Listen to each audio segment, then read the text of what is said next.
Ok, para cuestión de récord, me dan sus nombres completos. Víctor Manuel Cruz, Vitín. José Aníbal Santiago.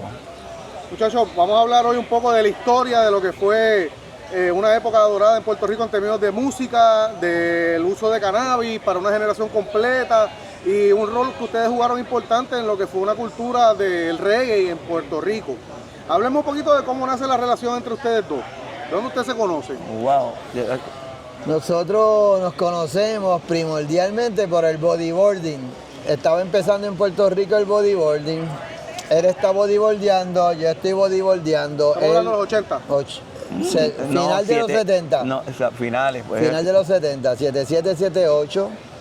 Él trabaja en Taco Maker, yo trabajo en Taco Maker. Entramos a la Inter los dos, clase 7, 8 cada uno. Yo de Puerto Nuevo, él es de Bayamón, cogemos la misma guagua para ir a surfear para el Sheraton. Los pelados no tenemos carro. Las tablas no las dejaban pasar en la guagua de la ama. Porque los buggy pasaban con... Cogíamos una guagua de Bayamón que le decían la Calandria. Y esa Calandria... Por la calle Comerío completo así, llegábamos con pollo, guineos y muchas cosas que y montaban. Pasaba por la Kennedy. Y en la Kennedy se montaban los surfers de Puerto Nuevo, que nos llevaban hasta la parada 18, donde estaba Merino, García Commercial, y de ahí en skateboard o a patita hasta el Sheraton. ¿Y se graduaron juntos de la Inter? ¿Qué estudiaron? Bueno. Yo estudié naturales, biología. Yo trataba de ser abogado.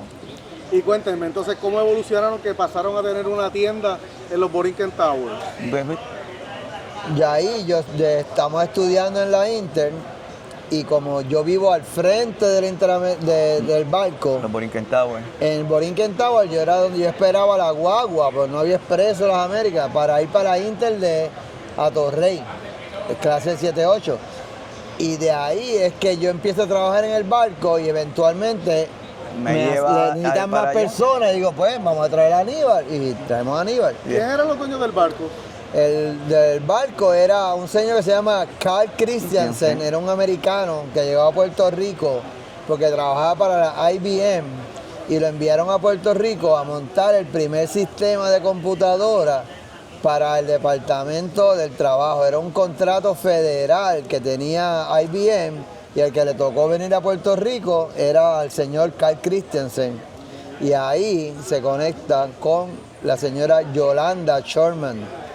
Yolanda recién tenía una pasada relación con un abogado, Roy Cohen, y había hecho este negocito. ¿Roy Cohen, el de Trump? No, otro Roy Cohen, otro Cohen. Okay. Entonces ella abre esta tienda con un socio que se llama Jimmy Barnes. Jimmy Barnes, esto fue en el 72 que abrieron esa tienda. Oh, wow. Jimmy Barnes y Yolanda Cohen. Y de ahí cada uno cogieron el principio de sus apellidos, Barnes y Cohen, y pusieron el barco. De ahí sale el nombre. Y el barco fue básicamente el primer head shop de Puerto Rico. Fue el primer head shop de Puerto Rico, correcto. Había también Air. Sí. Air en la 22. Que ese era el indio, en el viejo San Juan. No, el indio era el de los tatuajes. Pero Air estaba por donde estaba el Sweet Chalet, la parada 22. Okay. Y el barco vendía todo tipo de lo que era como un smoke shop combinado con gift shop, con sex shop. O sea, ellos estaban adelantados a sus tiempos. O sea, de verdad que tenían de todo en la tienda, muchas cosas de detalles, revistas, lo que tú te pudieses imaginar. Eran los post hippies. Póster con los velvet, con las luces psicodélicas, lava lamps. Black Light Room. Era el cuarto de los pósteres, era un Black Light Room. Al abrir ellos en el 72, poco después de lo de Vietnam, era lo de Flower Power, los psicodélicos. La tienda hippie. La tienda hippie. En México estaban Pili Mili, la princesa hippie. No, entonces, cuando te hablo de Carl llega a Puerto Rico con una barba, con Birkenstock, las chancletas, a programar esas computadoras, y creo que también programó las del comandante y las de la Universidad de Puerto Rico. Ahí es que no se va. Una vez termina con el contrato federal de IBM, lo contactan San Juan Racing para hacer computarizar o digitalizar las apuestas del comandante. Y ahí él dice, pues me voy a quedar en Puerto Rico, y se conecta con Yolanda Y montaron ese negocio. y montan ese negocio. Ese negocio estaba montado, pero él llega a Se hacer su integra pareo. al grupo. Y ustedes entonces de ahí, cuéntenme hasta qué año trabajaron en el barco y en qué momento es que, pues el barco cierra finales de los 80, ¿verdad? Exacto. Exacto. El barco yo empecé en el 81. Yo llegué como en el 82, 83 por ahí, más o menos. Y mi esposa después vino después también, nos permitieron que Sofía... Como 6 meses después, 6 entró meses después, Sofía. y llega con nosotros también. Y por ahí empiezan todas nuestras historias. Ahorita estábamos conversando, ahorita Vitín y yo, de cómo... Tratando de recordar para esta entrevista. Perfecto. Y cuéntame entonces, ¿en qué momento dan ese paso ustedes que nace lo que fue Cool Run y se mueven a los negocios que fueron entre ustedes? 89. Exactamente 3 meses antes de que Hugo llegara.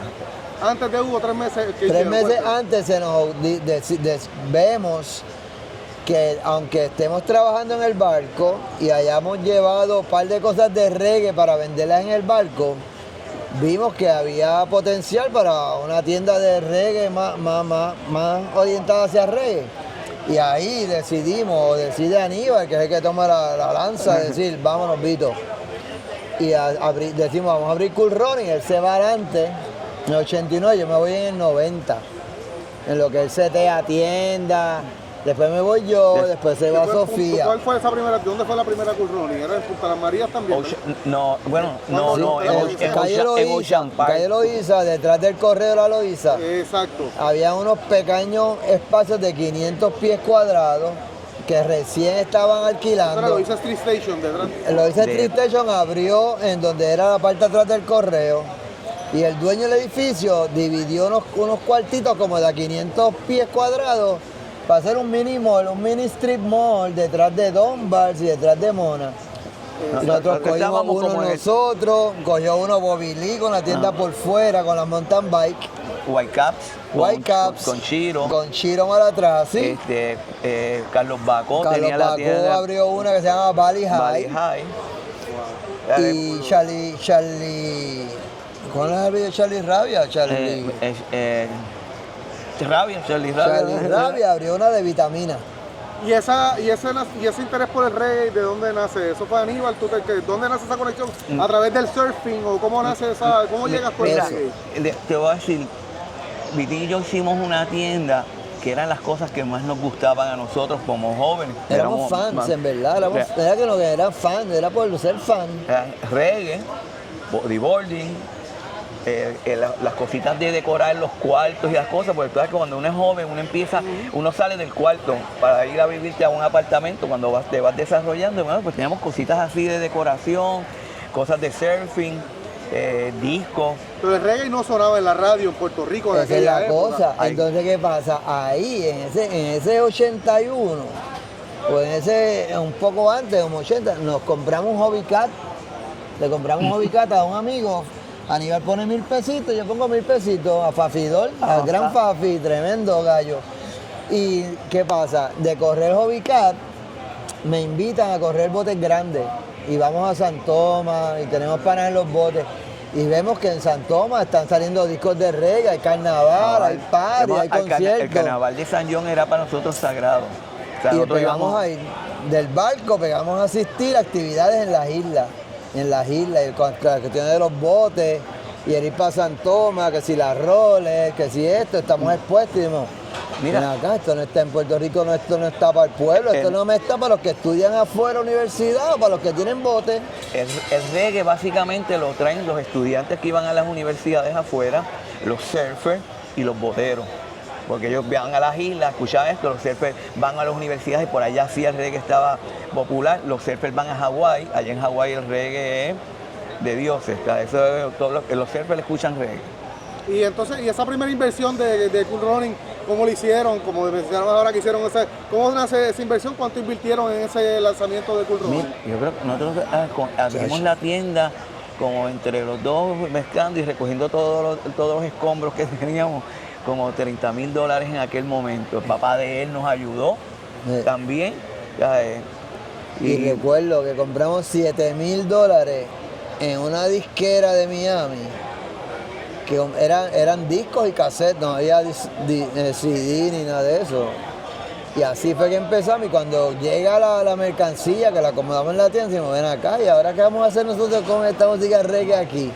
No tenía ropa todavía, era Sí, teníamos un par de ropitas que había más o menos. Jamaican Style, estaba empezando Jamaican Style. O sea, que era lo que conocimos como la tienda, pero en sus principios. Pero Jamaican Style venía de la industria del surf.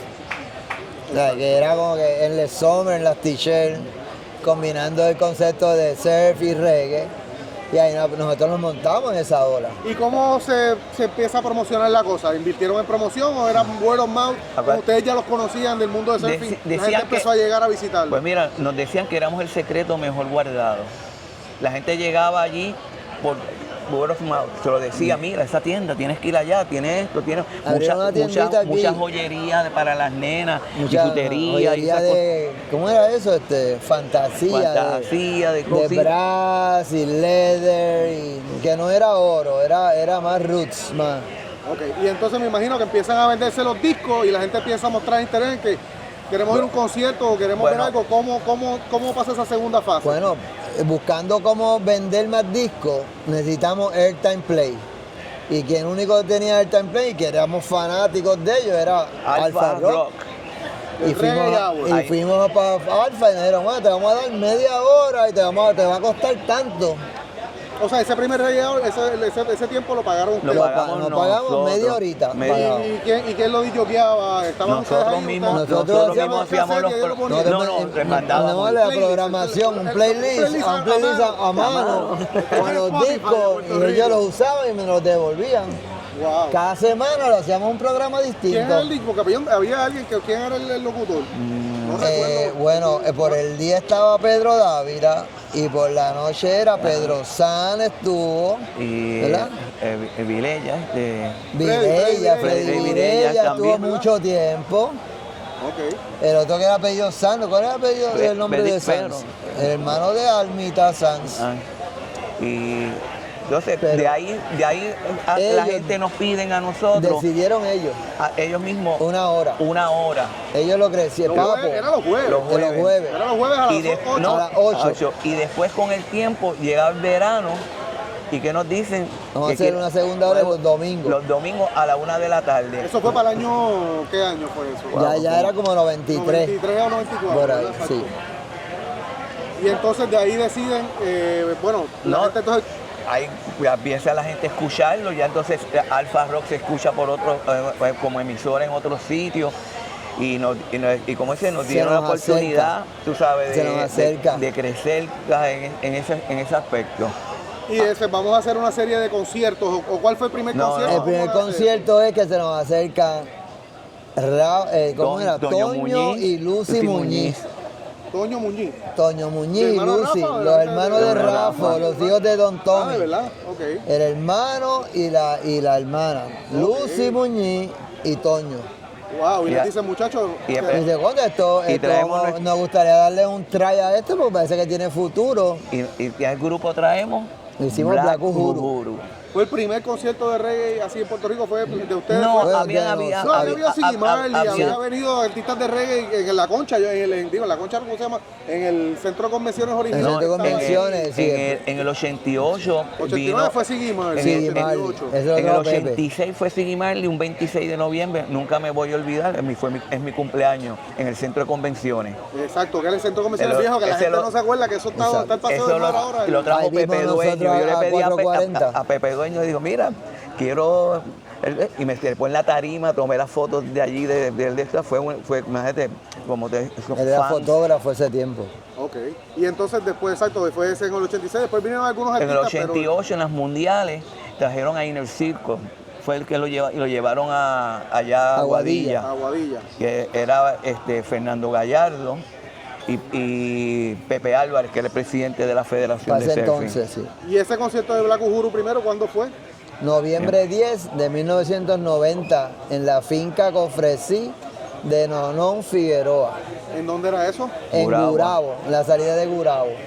¿Cuánta gente metieron ustedes allí? Allí fueron como 1000 personas o cerca de 1000, quizás 800 personas.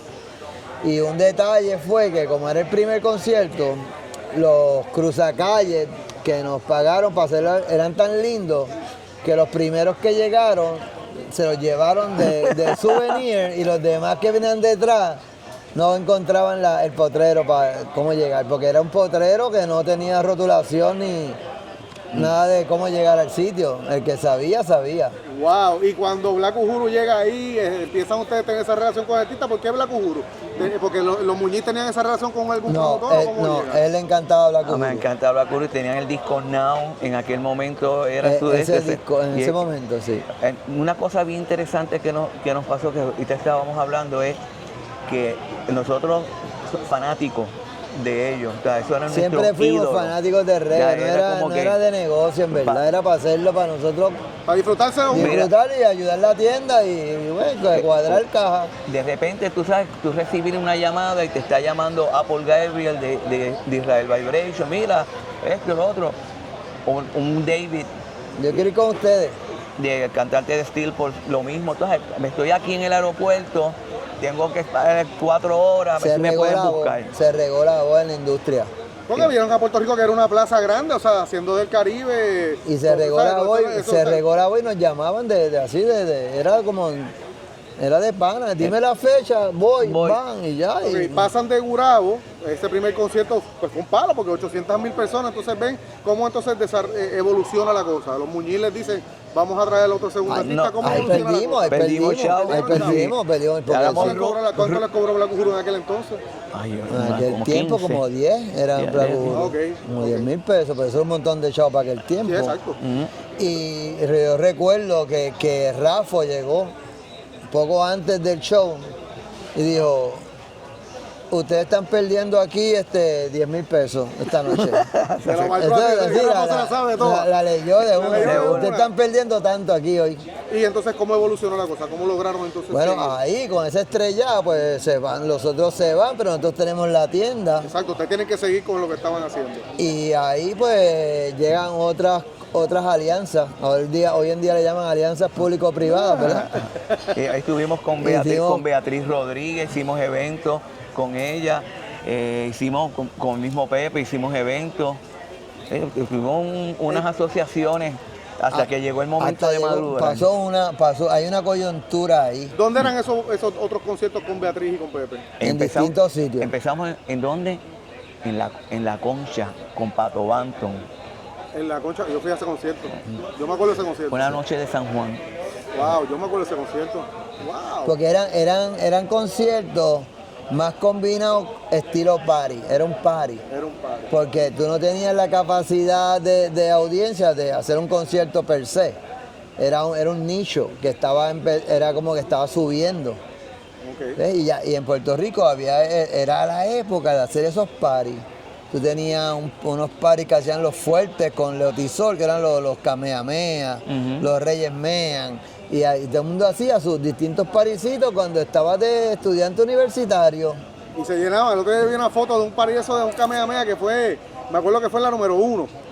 Estaba Tito Feliciano, ¿te acuerdas que Tito también estaba? Pero estaban los Kamehameha y había otro que se llamaba el Mascamambo. El Mascamambo fue después, exactamente. El Mascamambo era el que estoy pensando, pero eran unos paris grandes. Grandes. Fue la silla del barbero aquella, ¿te acuerdas? Después que jalaban gente. Beatriz y Fernando Gallardo hicieron también un evento que fue Ike Mouse. Ike Mouse. En aquel momento que fueron como que de los primeros que empezaron también a hacer conciertos y eso. Entonces, ustedes siguieron en esos conciertos. ¿En qué momento entonces como tú dices, que maduraron para que fuera ya? Pues mira, porque una de las cosas bien interesantes, nosotros en aquel momento no había redes sociales. ¿Cómo tú podías medir qué artista era bueno y eso? Pues por la venta de los discos.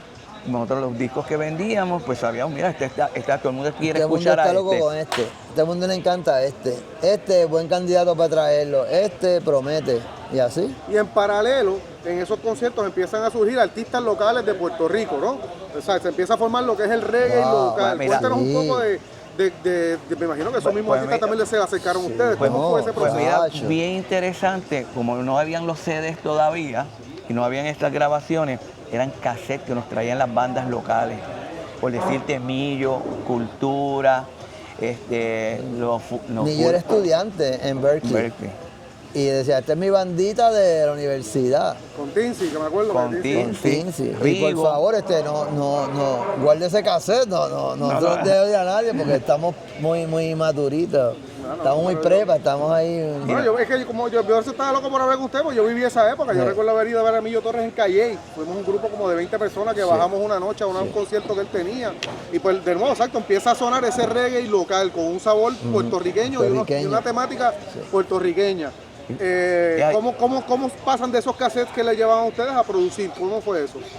Pues mira, una de las cosas, no nos permitían en Alfa Rock al principio poner reggae en español.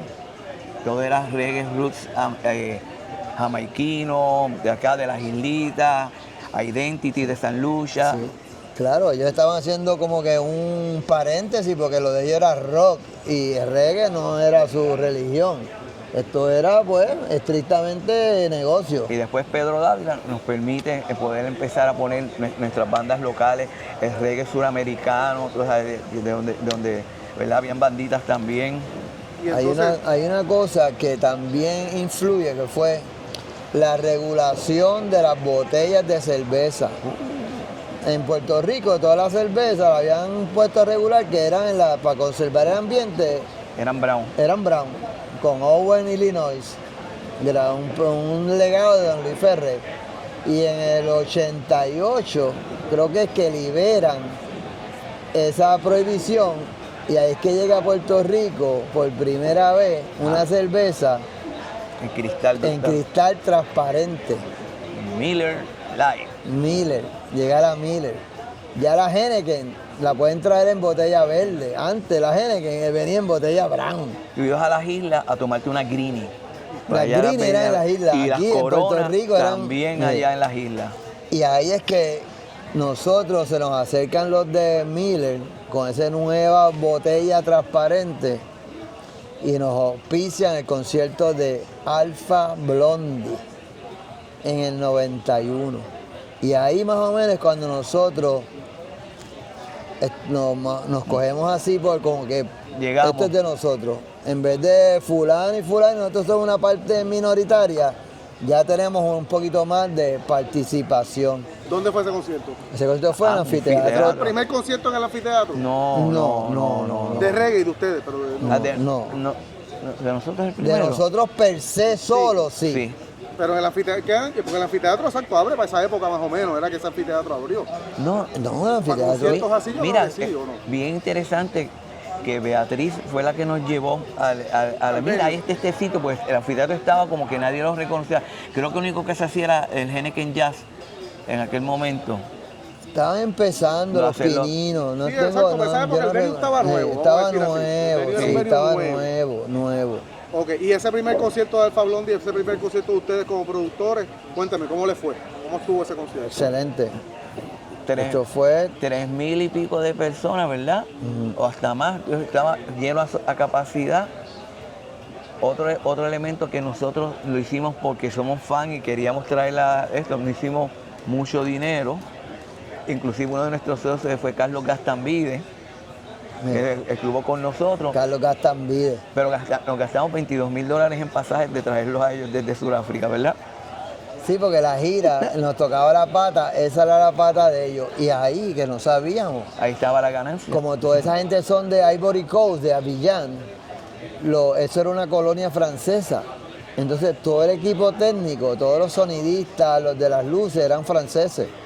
So que la comunicación era más difícil también para nosotros. Wow.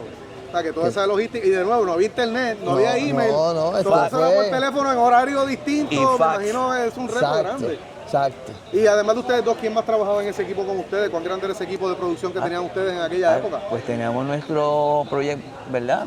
Saúd Tenemos de stage manager a Saúd. Saúd se encargaba de recibir la ficha técnica. Estaba entonces que era Tony Fornari y David Lutrell. David Lutrell de Vieques. Ese era el equipo. David Lutrell era el sonido, porque ellos hacían giras por las islas. Como eran de Vieques, donde ellos se hicieron grandes, fue tocando carnavales a través de las Islas Vírgenes, Guadalupe. Hicieron Casafe en Martinique, eso es una banda de 17 personas en tarima, eso es gigante. Wow. Y entonces después de ese concierto, cuéntame cómo siguió evolucionando la cosa. Pues mira, fue bien interesante porque hicimos una serie de conciertos con la gente de Méndez, específico con Miller. Budweiser. No, nos quedamos con Méndez. Méndez. Cuando nosotros nos separamos, ¿Miller la tenía en Méndez o no? Sí, Méndez, Miller sí. era de Era de Méndez. Méndez. Miller Era era de de Méndez. Estuvimos, Era con Guachet, ¿verdad? estuvimos un año con ellos. Guachet él. de Lopito, de la agencia Lopito, ¿o no? Guachet No, Alberto. Alberto Ok. Guachet. Y entonces pues nos quedamos así, porque lo primero que surgió fueron los Cool Running Reggae at the Park. Fue la primera vez, ¿verdad? La primera vez. Ahí se nos acercó Arturo Bolívar. Era el brand manager de Budweiser en B. Fernández. Ese fue el que nos dijo, yo creo en ustedes y yo los voy a ayudar. Ese fue el que nos puso a nosotros en el mapa. Y eso fue para el año 92, 93. Pero lo que pasó fue que estuvimos ese año con Miller, ¿verdad? Las otras producciones las hacíamos con Beatriz, con Budweiser. Pues de repente pues decidimos hacer nosotros los conciertos. Beatriz se queda con la gente de Budweiser y eso. Y después de ese año, que fue un año formidable para nosotros en lo de los conciertos, Budweiser está creando una estrategia nueva, el famoso virazón. Pero ellos fueron a buscar promotores, por ejemplo, de salsa, de rock. O sea, ellos como montaron todo esto musical a nombre de Budweiser y nos cogieron a nosotros. Y ahí empezamos a hacer también Budweiser Reggae at the Park, que es Budweiser Reggae at the Park le pertenece a B. Fernández, el nombre. Ellos hicieron el copyright, correcto. O sea, todo el que fuese a hacer un evento de reggae común con B. Fernández, que va a ser Budweiser Reggae at the Park. Independiente del promotor. Y Larry Stein logró hacer Siggy Marley en el anfiteatro allí, y fue un Budweiser Reggae at the Park. O sea, ese nombre realmente le pertenece a B. Fernández. Pero la gente no, en aquel momento es interesante porque tanto ha cambiado la cosa, pero en aquel momento llegaba el verano y yo era periodista empezando yo también, y yo cubría eso para Caribbean Business y se medía. Caribbean y los Business. millones que corrían, los millones cada verano Sí. que cada marca invertía. Invertían en eso de reggae. Y no en todo. En las marcas de cerveza invertían mucho dinero, lo que tú estás hablando. O sea, cuando el Virazón lanza, que eso fue un fenómeno. Sí, porque Miller se hizo la número 1 en un año. O sea, destronó a Budweiser. Exacto. Y de Budweiser repente, dijo, vamos a meter billetes Hay aquí. que meter. y recuperaron ese número Y 1. el Virazón era una cosa que fue un fenómeno que la gente... El Virazón fue de Paco Vargas. Ese fue el creador de eso. Paco Vargas, que Ayer hoy en día tiene Deporte Guapa 2. Sí, y el Virazón era un concurso, entonces la gente iba a las barras, ¿te acuerdas? Y a esos conciertos de ustedes, y hacían competencias de baile, y regalaban muchísimo dinero en premios, entonces la gente lo seguía. Sí. Y allí nos apoyó mucho Lucirene Mendoza, que estaba en Lopito en aquel momento, mira para allá. Franco Calero, dando sus primeros pininos Era también. nuevecito, Mucha gente Y buena. ahí entra. Todavía están en la industria. Están en la industria. esos Y ahí cosas. entra Anheuser-Busch Corporate, porque antes toda la promoción la manejaba B. Fernández, pero ya con el palo del Virazón entra Anheuser-Busch. Directo. Ah, Y pues, ahí entra, tú sabes, Eddie Eddie Leal. Leal. Eso es pre-Coors Light, o sea, estamos hablando cuando era Budweiser, Schaefer, las marcas, como tú mencionabas, Heineken, o sea, todavía había muchas marcas que no habían entrado Que a este no habían- mercado. Todavía. Eran 4 o 5 Exacto. marcas lo que habían. Todavía. Medalla era básicamente una cosa Inexistente. Era, eso no era- estaban- no había cervecerías locales y no había cervecería artesanal. Eran estas marcas que de verdad luchaban por eso. Entonces, Ahora cambió todo. sí, eso es otra Ahora cosa, era otro mundo. Pero entonces ustedes empiezan a hacer los Budweiser Reggae at the Park, que esa cultura que se forma alrededor de esos conciertos, eso fue el jangueo de una generación completa, generación X. Generación X. Y ¿verdad? Algunos boomers, pero más que nada generación X era lo que se concentró allí. ¿Cómo era ese vibe? ¿Cómo ustedes describirían el público que atendía esos conciertos? Paz y armonía. Eso era como el Flower Power del 69 para Vietnam, pues era el Flower Power de los 90, 30 años después. Y el cannabis era algo que todo el mundo consumía allí, no había nunca revoluces. Entonces, esos nunca, conciertos que ustedes ni hicieron, ni una ¿tuvieron sola- algún incidente violento alguna vez? Nunca. Bueno. Yo peleé así. Una que otra peleita, Una pero que- nunca una- tuvieron no, exacto, eran cosas bobas, pero si no, era Pero no no era un ambiente violento donde se formaban peleas con no, Al contrario, era un- bueno, el cannabis es una cosa de tranquilidad. de tranquilidad y palo, que puede darte hambre, te comes todas las empanadillas que habían disponibles en el concesionario. Y básicamente, como ustedes no se, en aquel momento las autoridades, eso eran unos eventos, de nuevo, al ser pacífico, tuvieron con el municipio se llevaban bien. un evento- Nosotros teníamos mucha gente que eran policías en su vida profesional y eso era un guisito, ser seguridad de los conciertos. Y nosotros le dejamos saber, mira, nosotros estamos pagando para que la gente pague para entrar, porque hay que pagarle al artista, porque el artista no va a tocar de gratis, pero no es para perseguir, ¿sabes?, a los que estén consumiendo cannabis. Eso no era nuestro problema ahora en el momento, era que nadie peleara, que fuera peace and love, evitar problemas. Y cuéntame un poco de los artistas, porque en aquel momento, de nuevo, la crema de la crema de todo lo que fue el reggae roots clásico vino a Puerto Rico. Gracias a, estamos hablando de Culture, Burning Spear, los Wailers, Aswad, los Congos, ¿quién más vino? Lucky Dubé. Lucky Dube estuvo aquí, ¿verdad? Lucky Dube vino ¿Ese par de trajeron de veces. dónde? Steelport. ¿De dónde vino Lucky Ese Dube? tenía una gira en Estados Unidos Y lo pudieron traer acá. y lo pudimos traer acá. Y un video de él en Sudáfrica tenía 90,000 personas. La primera vez que él tocó aquí, tocó en una noche de San Juan en La Concha. Y si habían 1,000 personas eran muchos. O sea, es un privilegio para cualquiera ver a ese artista tan cerca. ¿Y qué les decían los artistas sobre Puerto Rico? Cuando venían aquí, tenían esa experiencia. Para ellos, ¿qué relatos me pueden contar de los artistas y sus vivencias en Puerto Rico? De Joseph Hill, cuando lo llevamos al Yunque. Ellos eran, tú sabes, venían aquí era ir al paraíso. ¿Por qué? Porque ellos son roots, ellos son de la naturaleza. Entonces, los tratamos de, si querían un ensayo, pues cuadramos ensayo en la casa de campo de los Pioneers. Y allí tú los podías ver ellos identificando las matas nativas, las plantas nativas. Hey, Víctor, esto es bueno por bellyache, si te duele la barriga, esto es bueno para esto. O sea, que eran conscientes de cómo era la armonía de la naturaleza entre aquí, Jamaica, y mucho de vibra. Esa gente son muy de vibra a nivel de que tú los traías una vez y ya era una conexión de que esto era por teléfono, de que puedes, tal día, sí puedo. Tal fue el caso de Burning Spear. Burning Spear tenía un disco que se llamaba Appointment to His Majesty. Y yo dije, Aníbal, yo creo que ese disco se puede ganar el Grammy. Y antes que lo anuncien el Grammy, antes de esto, vamos a ver si ellos tienen el sábado, después de los Grammys, si lo tienen disponible.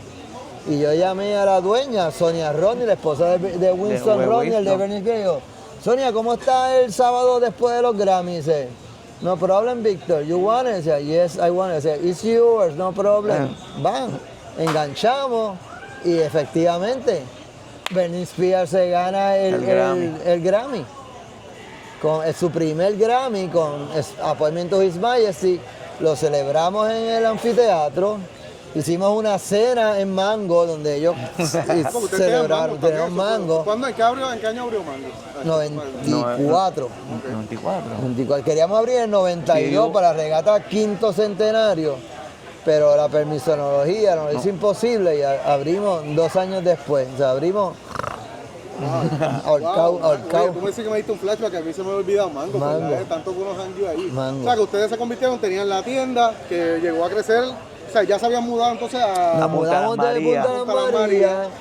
Llegamos de Ocean, llegamos a Punta Las Marías, pero era muy grande el espacio. Y pues, vamos a hacer una barrita al lado para venderle beers a los papás, lo que los nenes compran sus cositas de reggae, sus traje de baño y sus tablas de surf. Comida caribeña. Nos dijeron, no, para tú vender, para una licencia de alcohol necesitas restaurante. Y así pues nos metimos en restaurante sin saber de eso. Pero en aquel momento aquel menú era revolucionario, te tenía mucha comida que no, sabores jamaiquinos, sabores caribeños que no se conseguían en aquel momento. Ahí nos unimos a uno que se llama Juan de Torres. Torres. Juanito de Torres venía del corillo de Charles House. Cuando tú salías de una persona que había trabajado en Shaw, tú tenías un súper empleado. O sea, tenías una Esa gente persona. tenía una preparación brutal. El training de ellos, excelente. Todo el que trabajó allí salían a la industria y tremenda. Él trajo el salsa teriyaki, estilo Charles House style. Nosotros no sabíamos hacer eso, él lo sabía hacer. Caesar Que el Charles Salad. House El era frente Caesar a los Salad. Mario, para el que no se acuerda, el Charles House era lo que- ahí frente al Mario. Al Mario. que en aquel momento era el Dupont, no, ya había sido el Dupont. Ya No, fue- aquel tiempo ya, era en aquel otro momento nombre. ya era Mario, Sí, ya era sí, Mario, era Mario. eso fue para los 90. Exacto. Y entonces ustedes hicieron esa inversión de la tienda, lo que les ayudó a abrir Mango, ya, o sea, ya no tuvieron que embrollarse para abrir todo eso. No, tuvimos otra ayuda Tuvimos otra celestial. ayuda. O sea, Un buen amigo de nosotros, Edgar Figueroa. Lo más seguro le gustaría estar Eh, incógnito. Incógnito, pero. Un silent partner. Tiene un Silent partner, un está silent partner, un amigo fuerte. Pero vivimos agradecidos de él. Sí. Bueno, creyó en nosotros también y El que vivió esa época llegaba un jueves a Mangos y aquello no había parking, aquello estaba siempre Sí, full, sí, ¿verdad? sí, Esos sí. fines de semana. Tuvo- Y de nuevo, todo eso era alrededor de una promoción que todo el mundo se enteraba de los conciertos entonces, veía los discos nuevos, o sea, que se convirtió en algo orgánico completamente. No había, de nuevo, hay que Cuando- recordarle a la gente que no existían las redes sociales. No, ni nada. cuando estábamos haciendo Cool Runnings allí en Punta Las Marías, los amigos de nosotros surfer, Camino Aviones, surfer conocidos hoy en día, decían, esta gente están haciendo el templo de Bob Marley ahí. El templo de Bob Marley le decían. Millo tocaba todos los jueves allí, En Mango. en Mangos, allí justamente al lado de la puerta, una vez que había. Y entonces fue evolucionando, ustedes, esas bandas acabaron abriendo para estos actos grandes que venían. Eso es así. Exacto. Con los locales, con los muchachos, que tienes alguna anécdota que me puedas contar de esas bandas, incluso Cultura, por ejemplo, que ahora todo, hoy vi que estaban sacando un Yo disco tengo nuevo. una de cultura, Llegan los artistas y le dieron el rider y llega sin nada, sin ni un pick para una guitarra, ¿sabes? Nada, te dieron su guitarra. ¿Verdad? Y de repente el de la batería grita, I have no drumsticks. Y estamos en soundcheck. En soundcheck se colaban 10, 14 fiebrus de reggae ahí. Y sale este nenito así, me hace, Vitín yo. Boris Bilbrow, el baterista de Cultura, corrió de allí del anfiteatro Tito Puente a Plaza de las Américas a buscar unos palitos para el baterista, siendo fan. Todavía Cultura Profética no era. ¿Cuál era la banda? Culture.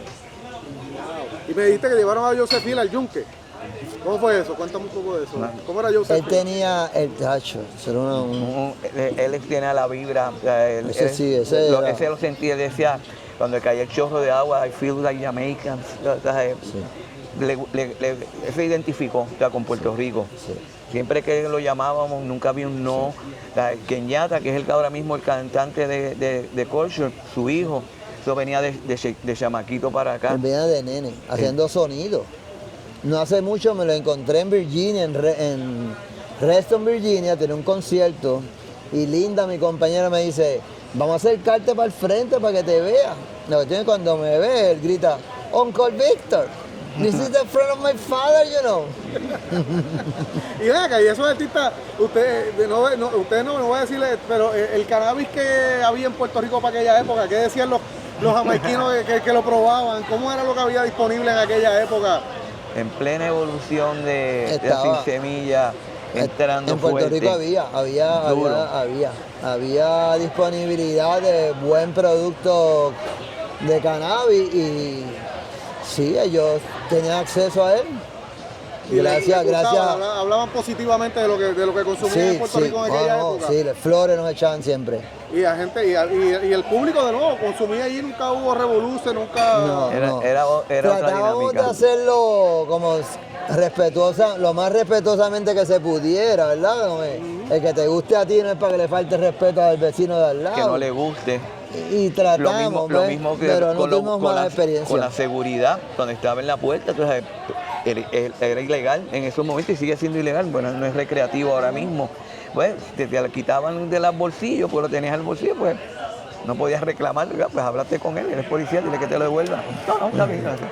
¿Y todos esos artistas fueron llevaderos o tuvieron en algún momento alguno que se pusiera difícil? Esto, en este género yo asumo que son gente que eran mucho más llevaderos.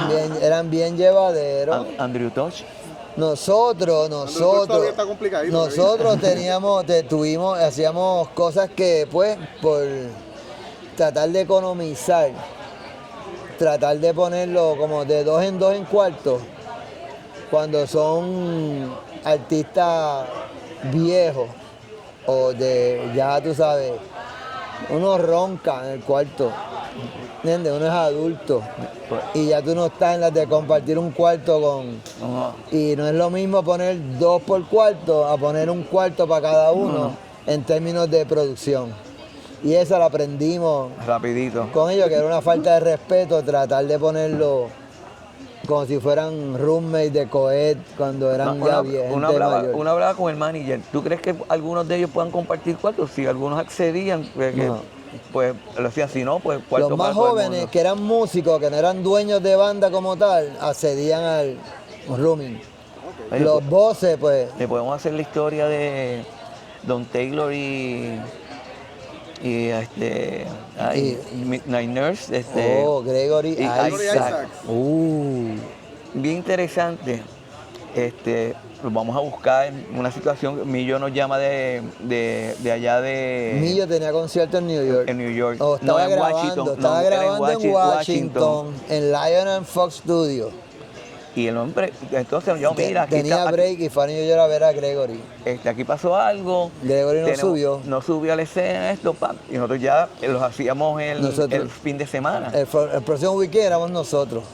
Y dijo, pues, vamos a traerlo. Déjame llamar era Don Taylor, el manager de Bob Marley. En ese momento era el manager de Gregory Isaac. Estaba tratando de revivir su carrera por sus problemas con eso. Y pues llega al yo le digo, aeropuerto. mira, y digo, Don, me dicen que no se subió Gregory. Y me dice, pero ¿cómo tú te enteraste ya? Y dice, no, tranquilo, pero ¿qué podemos hacer? Nosotros usualmente, si el show era sábado, pues volábamos a los artistas el viernes. Tocaban sábado y el domingo lo sacábamos porque eran las noches de cuarto que nos tocaban. Y bueno, dice, pues, nos explicó que pues Nueva York, lo dejé en su cuarto y me fui a mi cuarto, llegó gente y me lo descarrilaron y se me estrelló el hombre. Y digo que vamos a traérnoslo antes, lo acuartelamos acá, quien no conoce a nadie, vamos a volarlo el miércoles, que vengan tú y Gregory y el resto de la banda, que lleguen el viernes y así nos ahorramos, ¿sabes? No queremos gastar más en cuartos de más. Y nos aseguramos que llegue que el show vaya a darse. Que descanse, que se dé el show porque está en remisión, no está estrellado. Pues viene Vitín y recoge a Don Taylor y a Gregory que vinieron adelante. Las vueltas al aeropuerto. Yo estoy dándole vueltas al aeropuerto porque la policía yo me bajo y él se queda en el carro dando vueltas. Yo cojo a Gregory, se lo monto a Aníbal en la Montero, en el asiento de atrás de la Montero, y me quedo con el manager esperando las maletas en el carrusel. Y Aníbal da una vuelta en lo que yo salgo con Don Taylor. Sí, el hombre como no hablan en español, me dice, yo creo que se nos puede morir antes del show. Está roncando bien duro allá atrás. Allá atrás en el asiento y decía, wow, mi ídolo. Y yo miraba el retrovisor para ver si lo veía. Tú está respirando, está bien. Wow. Y de todos esos conciertos, ¿cuál fue el más exitoso? ¿O cuál es el artista que ustedes dirán que más apego del público puertorriqueño le tenía? Para mí fueron muchos. Fueron distintas etapas. Mira, hay un grupo, no sé si te acuerdas, Midnight. Sí, Midnight. Midnight es un grupo que... de Santa Cruz. Exacto, que esté aquí. Que era rompiendo contra los jamaiquinos en ese momento. Mira, ese fue el primer grupo que nos dijo a nosotros así, mira, Ronnie, que era el hermano de Bon, me dijo, mira, para mandarte el depósito, no, yo me los das en Puerto Rico, ustedes son amigos. No teníamos ni depósito ni nada, ellos venían cada vez que nosotros lo llamamos. Varias veces. Y varias veces. Entonces, fue una cosa, es que fue, como Vitín te dijo al principio. Era de vibra. Si te caías bien, pues estaban cuadrados contigo, ¿sabes? ¿Y en qué momento entonces llega la parte, empieza ya a transicionar que ustedes, ¿verdad? Ya dejan de hacer los conciertos? ¿Cómo fue esa transición de ella, ¿verdad? Que pasa ese auge. Se trepa Kush Light y baja Budweiser. Usted empezó a hacer sus propios conciertos de reggae. No, nosotros éramos Budweiser, 12 años y se trepa. 12 años desde el primer 12 concierto. años, después se trepa Kush Light. Fuimos para Kush Light a ver si había algo para nosotros. No. Cacho, tú tienes un sello en esa frente que dice Budweiser bien duro y no había guiso para nosotros. Sí. Luego los de Medalla chequeaban, pero ya Medalla tenía un corillo haciendo show para ellos.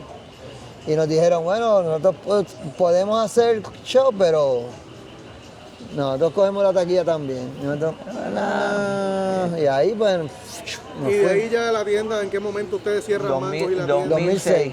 En el 2006 decidieron cómo fue ese Acuérdate, proceso. acuérdate una cosa, un detalle que no estamos tomando en consideración.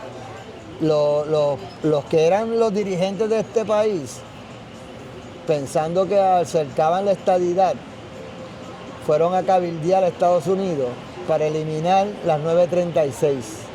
Y allá les dijeron, ¿cómo no? Vamos a hacer un phase out de 10 años. Ese phase out empezó en 1996 y terminó en el 2006. Y ahí terminamos nosotros. Ahí fue Ahí tú veías a ver, todo en Puerto Rico iba. ¿Te acuerdas de la... Ahí se fue City la- Bank, todo el mundo. No, y la crisis que hubo en aquel momento, que los camioneros le dieron, estacionaron todos los camiones alrededor de Plaza de las Américas, que el primer cierre que da el gobierno de Puerto Rico con Aníbal Acevedo Vilá, fue una combinación de factores, fue una crisis económica. Ustedes que hubo. vivieron en carne propia lo que fue el impacto de esas decisiones políticas en la economía de Puerto Rico. Y algo más a nivel comercial, entró ¿qué? Online shopping, entró el internet. Ya los discos se conseguían online. Entró. Estaban switchando. ¿Y que entró? Marshall. Entró trayendo ropas y cosas que teníamos en la misma tienda, las máscaras africanas. Nosotros ya en un momento dado tenemos las máscaras africanas, pero nosotros podíamos comprarlas allá, nos salía más barato comprárselas a ellos y venderlas en la tienda. Sí, Imagínate sí. entonces la diferencia De tener algo cautivo, pues ya era más available, global, la globalización, yo diría. La Y nos globalización. pasó algo 2 años antes. Nosotros estábamos en Indonesia, nosotros íbamos a Indonesia a comprar cositas eso para la tienda y eso, y obviamente pues para coger olas también. Y se nos quemó la tienda, la de Punta Las Marías.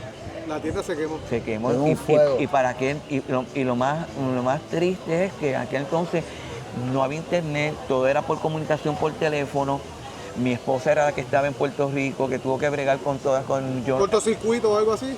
el letrero de al frente El de la letrero tienda. era ¿cómo se llama neón. eso? De neón y el lo- transformador. y estaba dentro, acá, Y yo- era un back to school. Un back to school, pusimos las mochilas ahí y cogieron fuego. Tenemos el video, yo todavía tengo, sabes que tengo el video cuando empieza a hacer así la tienda y de repente la tienda así, de momento se pega a iluminar hasta que hace el corto porque y ahí Y no llegó al restaurante. no. Se quemó la tienda. La tienda. La tienda. Y de ahí pues se nos hizo bien difícil levantarnos. Nunca levantamos más de No ahí. pudimos ahí, eso se nos quedó ahí. Y Y Aníbal lo hemos visto más porque tú has seguido en el mundo de la comida, en tus negocios de Ajá. verdad. Tú has estado. Víctor, cuéntanos un poco de Bueno, yo pues de una vez pasó eso, pues como que dije, bueno, está bueno ya, yo voy a ser consultor y ayudé a un par de amistades que estaban abriendo barras y entonces busqué, había algo de turismo y busqué una franquicia de transportación turística y estaba encaminado, pero cambió el gobierno y apagaron lo de transportación turística y luego 4 años después, cuando volvió a cambiar el gobierno, me llamaron y dijeron, mira, aquí hay una solicitud de usted de transportación turística. Y yo, se me había olvidado, sí, yo apliqué para eso. Entonces cogí las clases y me dieron una franquicia de transportación turística. Me compré una guagua, le puse las tablillas de turismo y me dedicaba a sacar turistas a pasear por Puerto Rico. Luego en el 2015, eso fue del 2012 al 2015, en el 2015 mi compañera, que es profesional, es arquitecto paisajista, consiguió trabajo en Estados Unidos y me jaló para allá. Yo nunca he vivido allá y me dije, pues me voy con la Joni y allá llevo 10 años.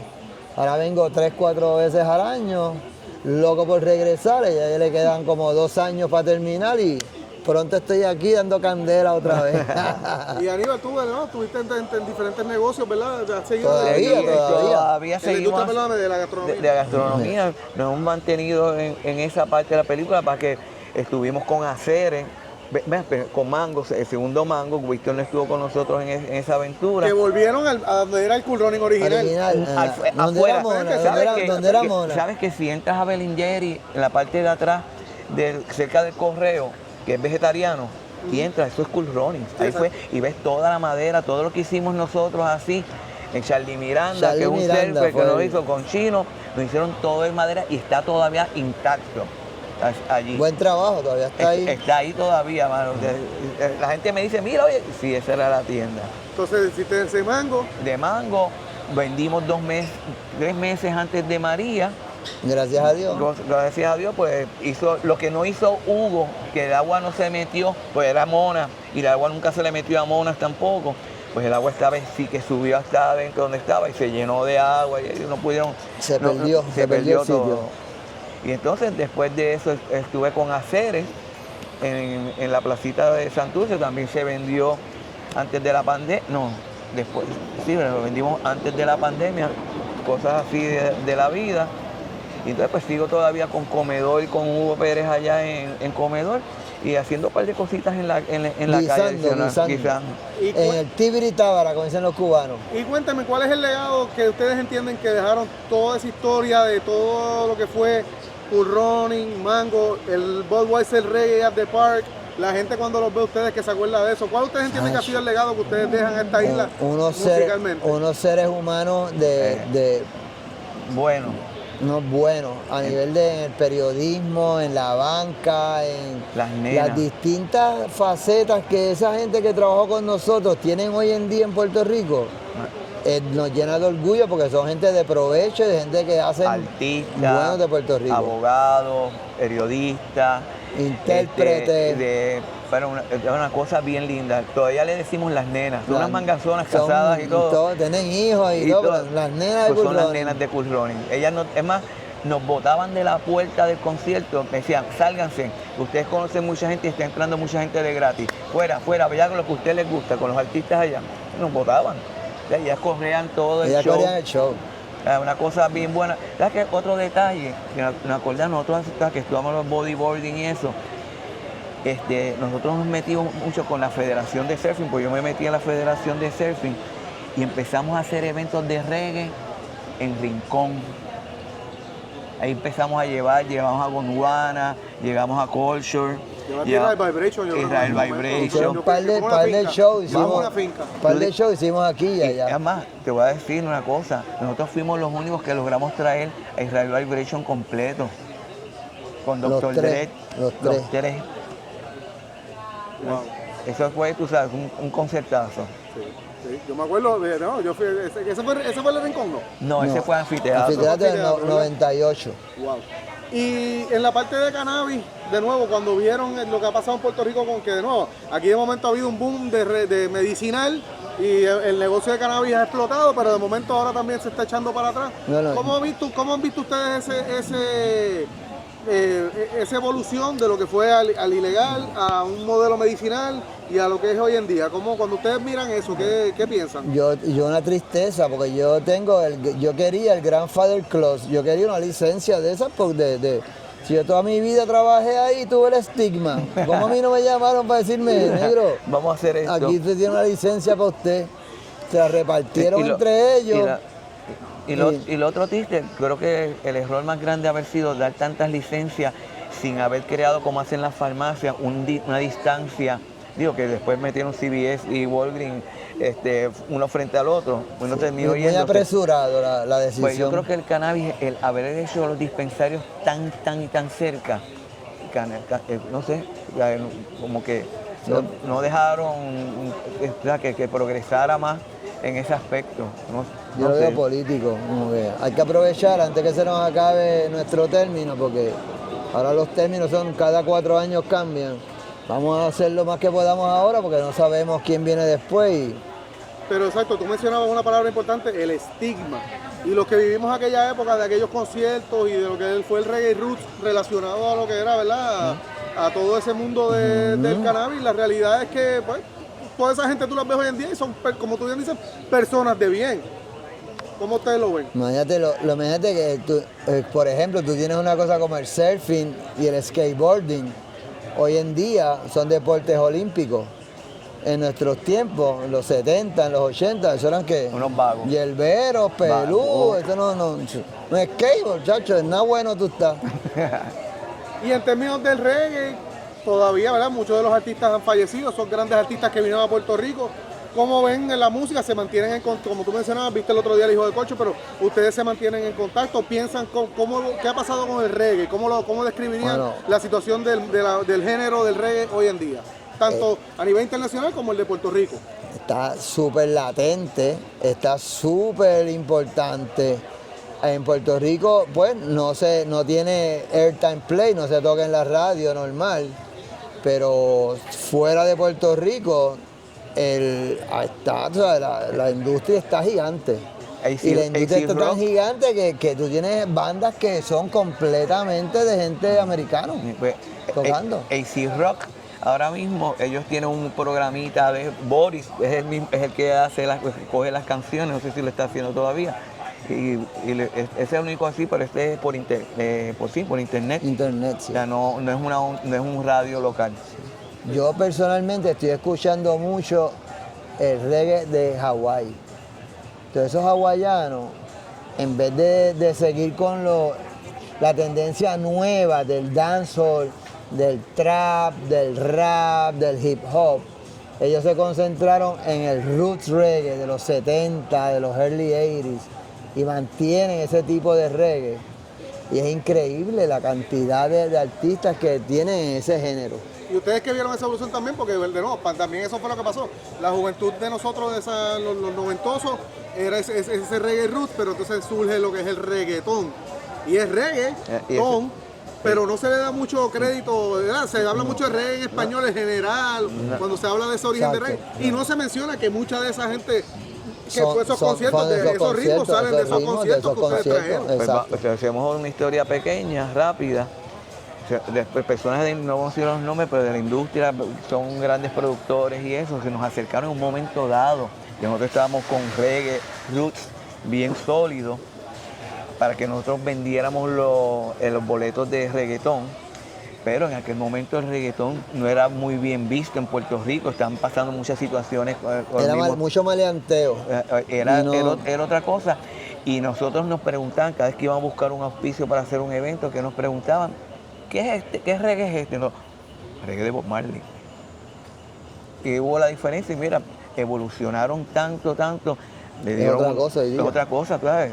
Ya han visto lo que logró hacer hasta Bad Bunny en el Super Bowl. Grabaciones de esos conciertos que se hicieron históricos, ¿existe algo, material gráfico que ustedes tengan? Porque a mí me encantaría ver mucho más de eso. Hoy en día, ¿sabes? Tú vas a YouTube y ves 20.000 cosas que se grabaron en algún momento. Eso se grabó, la gente misma de B. Fernández. ¿Alguien tiene esos materiales? No tenemos el que era gerente de stage, él los grababa, para él personal, pero ya no está con nosotros y no sabemos qué pasó con ese material. Esas grabaciones. Pero yo tengo uno de Britney Spears en el anfiteatro. De ahí, de la consola. De la consola, el cassette. Él lo grababa de la consola porque él era el que mezclaba el sonido. Él lo grababa para él. Pues yo siempre decía en aquel momento que yo no entendía por qué Bob Weiser no hacía año por año, grababa por lo menos y le pagaba a los artistas la regalía de al menos una canción y nosotros hubiéramos tenido una colección a nadie se le ocurrió, nadie le pasó por la mente. En algún momento se lo mencionaba yo a la agencia, 20 veces se lo decía, bueno, graben esto, porque la realidad es que yo creo que Puerto Rico en aquel momento yo describiría que Puerto Rico tiene que haber sido una de las plazas de reggae más importantes. Lo fue. Contaban con nosotros, cuando empezaba la gira nos llamaban. O sea, siempre tenían que incluir ahí. Estamos en esto, o sea, la gente que hacía las visas nos llamaban. ¿Quieren? Porque vamos a sacar las visas para sacarlos de Jamaica, para dar la gira. ¿Quieren que incluyan Puerto Rico? Entonces sí, ponnos ahí. ¿Algo más que ustedes quieren que la gente conozca acerca de esta historia? ¿Algún mensaje que quieran llevarle a esa gente que fue parte de esa época? Gracias por ser parte Gracias. de ese momento, de esa época y que pues, sigan escuchando reggae, que es un mensaje de unidad, de paz y de amor que tanto falta que hacen estos días. Gracias por el apoyo, de verdad que nos los disfrutamos. A la gente de B. Fernández, Budweiser, a los Texidor, José, Paco Tony, Vargas, José y Tony Texidor, toda esa gente pues siempre agradecido porque si no es por ellos Jerry Crespo. no llegaba Jerry Crespo. Pues yo les agradezco a ustedes porque de verdad que yo como fan me lo disfruté todo. No, pues, Y gracias tenía por- muchas ganas gracias de tener por- esta conversación con ustedes. no, también gracias hace por tiempo. guardar- Y nos porque- uniste a los dos. No, O eso sea es que no- importante. que Gracias por parte- guardarlo porque si no se pierde la historia. Pues muchísimas gracias y mucho éxito en todo lo que hagan. Gracias. Gracias.